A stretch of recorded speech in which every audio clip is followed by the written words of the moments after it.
Namaste. My name is Parama Karuna, and this is the channel of the Jagannatha Vallabha Vedic Research Center. Today I'm posting this interview with my student Shivani, who lives in the United States. If you have questions, you can write to me at the email box of the Research Center, which is in the description of this video. Thank you. And please subscribe to the channel and like the video so that we can spread the good news. Thanks. This organization that is dedicated to Vedic research and disseminating the Vedic knowledge to people everywhere. Mataji has also written several books, and I believe after the call we can share the link to her books under the video. And a lot of people are familiar with Mataji's work, so I will spend less time on introduction and I will start the interview right away. Welcome, Mataji. How are you? Thank you, Jai Jagannath. Thank you so much. Jai Jagannath. Okay, so I'm a big fan of your work, and I know that there are a lot of questions I have and other people have that you can clarify for us. So I will ask you some questions today. The first question I want to ask is, what is your vision for the Jagannath Vallabh Research Center that you have been running for so many decades? Going forward, what do you see its role, and what do you see, what's your vision for the people? Actually, I think that today we are living in a very special time. Like never before, we have the opportunity to reach more people, and more people have developed some greater interest. So I think this is a very good opportunity for everyone. We can use especially the virtual platform, internet, and social media to reach more people and to spread the knowledge in a more effective way.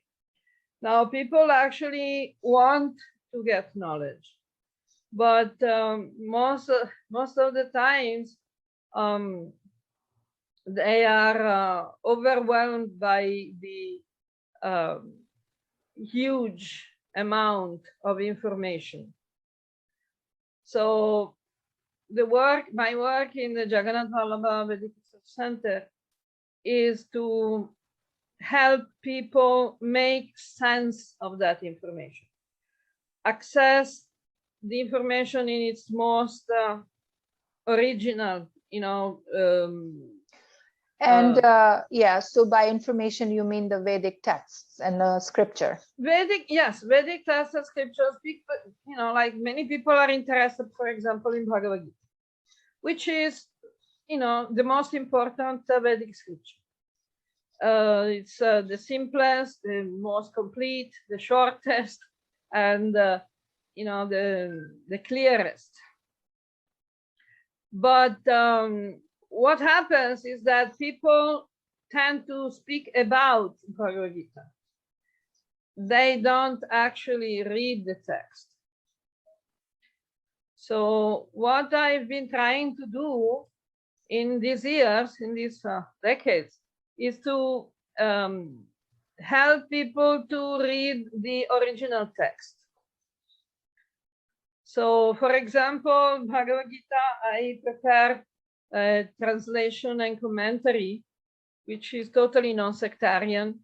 But the translation has a Devanagari transliteration, dictionary meanings of the words, translation with different the various levels of understanding, and the commentary also is focused on the actual meanings of the verse. which is very important because we should actually go deeper into the, we should go to the source directly. And in that way, it will be easier to put it in practice. So Mataji, one of the ways you are reaching people is on Quora. And I would like you to share your Quora information here so that people can find you. Excellent. Yeah. In fact, in the last 2-3 years, I've been answering many questions on Quora because it's easier for me. In the last couple of years, I've been traveling around, so it's difficult to sit down. So how can we find you on Quora? Do you have an idea? There's a link. The name is Parama Devi, but we put the link in the description of the video.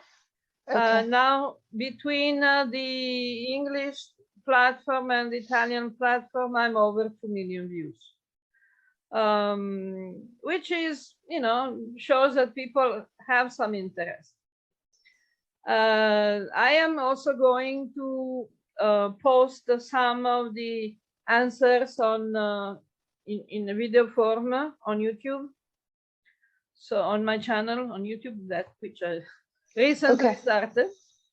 So that will be also available for, people to get some idea.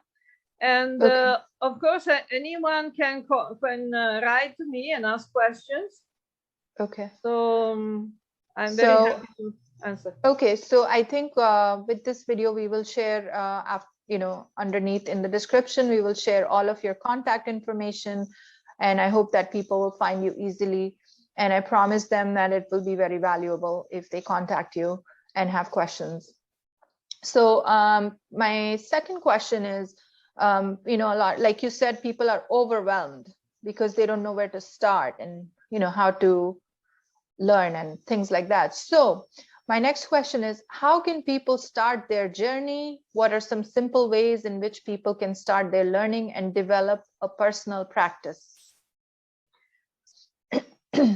Okay, so we have different levels of development, personal development.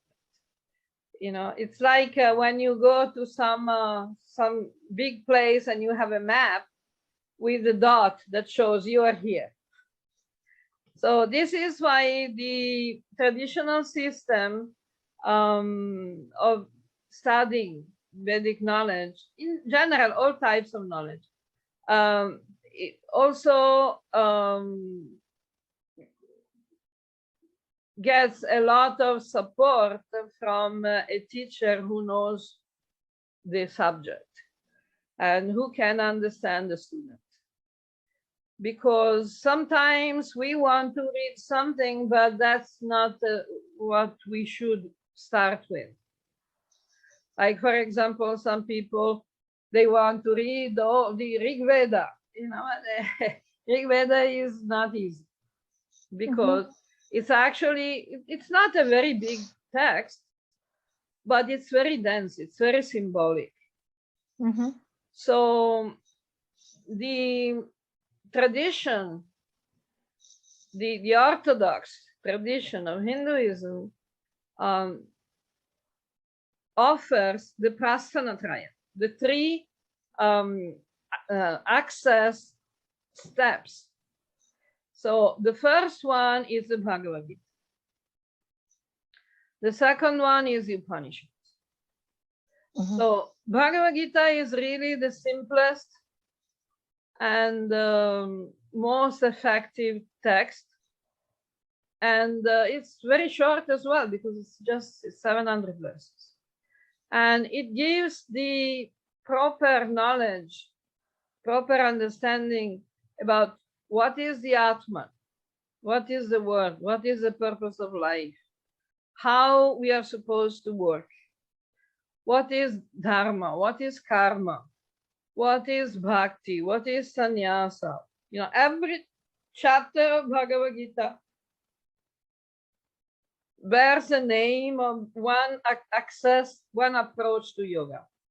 Mhm. So, and there is one very famous chapter, but this knowledge is actually throughout the Bhagavad Gita, and it is the knowledge of the guna. The three guna, sattva, rajas, tamas, are extremely important. Krishna repeats in Bhagavad Gita that everyone is subject, in this material world, everyone is subject to the gunas. And we need to know how they work so that we can improve.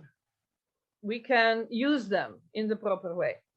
So, for example, if we are on a very simple level, we are not able to engage in complicated study, meditation, puja, and everything. Yeah, that's most people's issue nowadays. Because we are in Kali Yuga. We are in Kali Yuga, and this is why it is said in Kali Yuga, even manasika puja is sufficient. And Krishna in Bhagavad Gita is saying, Patram Pushpam Phalam Toyam. One leaf, one flower, small fruit, a little water, that is sufficient. Japa, mantra. Krishna in Bhagavad Gita says, among the yagyas, I am the japa yagya. So reciting, chanting, remembering the names of God, the Mahamantras. This is the simplest practice. And we can do it anyway, any number of times. There are no rules. There are no rules. The Mahamantras are those mantras that are composed by names of God only. There are many mantras that contain a lot of other stuff. But the Mahamantra only contains names of God. Like, for example, Om Namah Shivaya, or the Hare Krishna mantra, Hare Krishna, Krishna Krishna, Hare Hare, Hare Rama, Rama Rama, Hare Hare. Om Namah Shivaya is shorter, so easier. So when you say jap, Mataji, are you recommending to sit down in one place and do a mala jap, or you're recommending just mansik jap? There are no rules. There are no rules. Even in the Bhakti tradition, everybody knows Chaitanya. And Chaitanya only left 8 shlokas. He only wrote 8 verses. And one of these 8 verses says there are no rules. About chanting the names of God, about serving the name of God, there are no rules. So, of course, accessible. if you sit down and do it regularly, do some sadhana, regulated practice, that helps to control the mind. It's because the mind needs to be controlled in general, not just for spiritual or religious purposes. If we don't control the mind, we'll never be able to do much. Yeah, I think that I've experienced personally by doing a regular practice. I've experienced this control of mind. Over time, things don't bother you so much. You're not affected so much by little stuff or stress, and your ability to deal with issues improves. So I've noticed a lot of people get very disturbed by, difficulty in job, difficulty in family, all those things. And a lot of people say, why me? Or, there is no God, God is not helping. But what I have noticed is that just having a practice regularly starts to almost lift that cloud. And you can see clearly that, this is all just temporary. It's not the end of the world. Exactly. This is why so many people today are interested in meditation. The problem is that they don't know what meditation is. So they think meditation is, relaxing and, getting a little agarbatti, little nice music. But that's relaxing, which is already good, because many people are very anxious, very stressed. So if they just, stop and relax for 15 minutes, it's already good for their health. But they're not controlling the mind. Right. Because while they're relaxing, the mind is running like anything. See, I also want to add one thing, that I tell my son this, that when you do a puja or you start a practice, it's called a practice because you have to do it every day and repeatedly. Regularly. And I always give the example of, you want to get in shape and you start going to the gym, but after 3 days you quit and you say gym doesn't work. It's the same. This is experiential. You have to do it, with dedication to see the result, and it comes over time. So what result you get in 1 month is more in 2 months, is more in 3 months. But if you just try it and are not committed to it, you will not get the result. Yeah, the problem is that people have been led to think that there are magic pills, that you take the magic pill and, immediately the problem is solved. It's not working. There's no such thing as a magic pill, because the things that look like magic pills, usually they have bad side effects later on. So we need to actually get serious about solving the problems. And the main thing is, Krishna in Gita is explaining very clearly. Krishna says that one can be one's best friend or one's worst enemy. One should raise oneself, not degrade oneself. And how we can be our best friends? By controlling the mind. And this is controlling our mind, not the minds of others. Right. Most people think that mind control applies to others.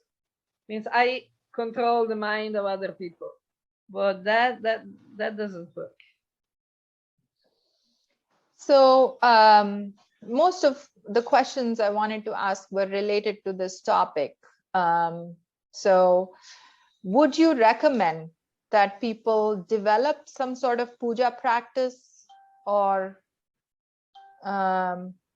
what would be your recommendation? Okay, so the easiest approach is, as explained by Krishna in Gita, is a bhakti. Bhakti means devotion, means dedication. This is also the same thing that Patanjali says in the Yoga Sutras. When Patanjali is speaking about all the requirements of yoga and everything, and at the end he says, Ishvara Pranidhanava, means, or otherwise you just become a devotee, dedicate yourself completely to Ishvara, which is bhakti.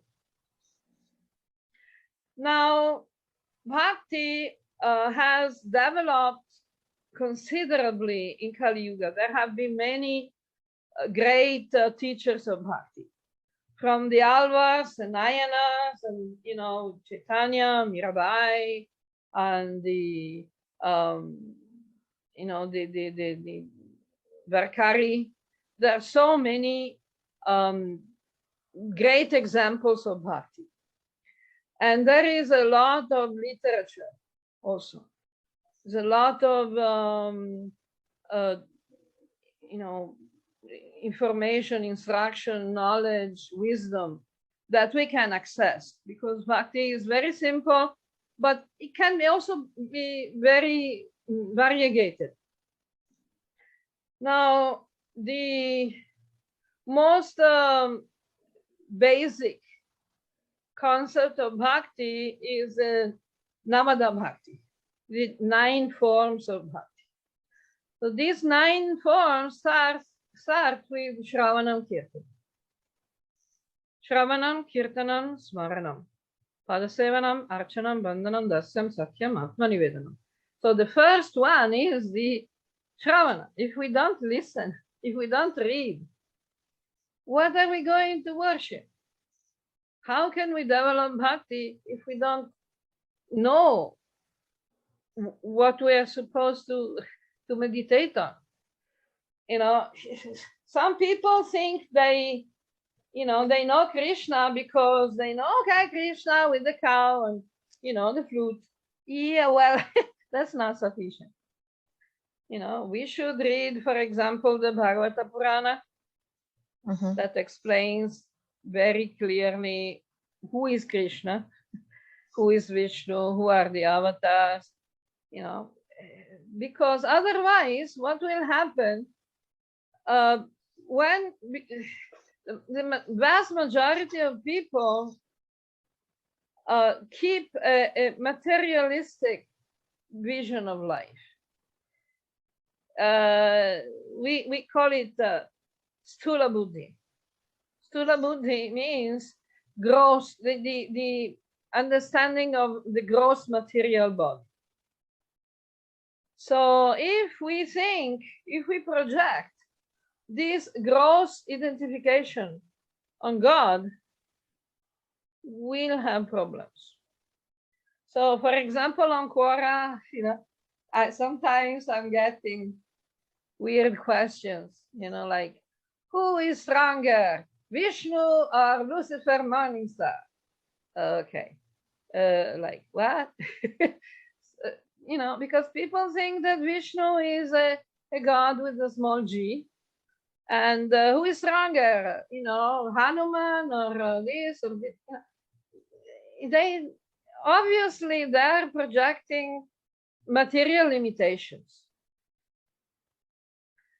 So we need actually to go to study the text to understand that these are, these material limitations projected on God are just illusory. They're an illusion. They're not actually real. So, if we worship, we have a puja practice, but we don't make an effort to actually understand God, what happens is that what we worship is not God, but it is a projection of our own mind that we call God. So yeah, that was one of my questions also. I think that is because of a lot of preconditioning. Yeah. That people have a lot of false preconditioning, and I think that becomes a big obstacle for people to start learning correctly. And the only way I think you are suggesting is to read, listen, and start to have some sort of practice with devotion to get started, which at least for me, it worked very well. Excellent. Yeah, I totally agree with that. Yeah. So this is the work that I'm trying to do. So if anyone wants to cooperate, every week I am offering these open meetings. Yeah. And I hope that people will participate. We will discuss. We will, ask questions, any questions, so we can go deeper into the knowledge, the Vedic knowledge. Yes, so I want the listeners to know that, that Zoom Satsang, which is an open meeting that Mataji holds weekly, is an area where you can attend and ask questions directly and have a discussion. Aside from that, you can also reach out to Mataji with questions either via her email or Quora or any of the other platforms. you know, and get clarification on different things. So I have to